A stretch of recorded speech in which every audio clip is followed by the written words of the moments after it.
Mr. Chairman, if I may. Yes, Mr. Mukhang Senator. nahihirapan kasi si Mr. Quirante mag-explain.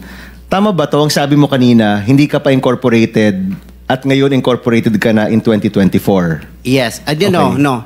Hindi rin. Yung incorporated, hindi, yung on process pa yun, hindi pa namin na ano yun, na-approve. So lahat ng project na ginawa mo, sole proprietor. Yes, Your Honor. So nakapag-project ka na. Yes, Your Honor. Ano yung sinasabi mong hindi ka pa nagsisimula or hindi mo pa nagagawa?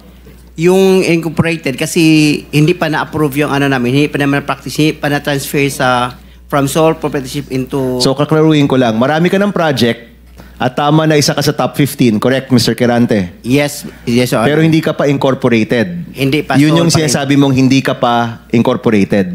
Yes, Your Honor. Yun yung binabanggit niya kanina, Mr. Chairman. Malabo pa rin eh. Mr. Secretary, tumatanggap ka ng isang sole proprietorship na mag-undertake ng flood control?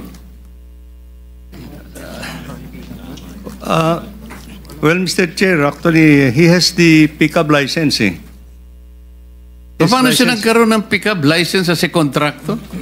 He has the a pickup license. Paano ka Credited. nakakuha ng pick-up license, Wala pa Mr. nung, Quirante? Sole wala. proprietorship ka lang? Yes, Mr. Chair. Kailan mo nakakuha yan? 2003. Hanggang nag-upgrade tayo sa 2007, naging B tayo. Hanggang 2011, naging A tayo. Yung 2017, naging triple A tayo. ano yung net financial contracting capacity mo as a sole proprietorship? 40 billion, Mr. Chair. 40 billion? Yes, Mr. Chair. Yung financial statement mo, padala mo sa amin. Ito.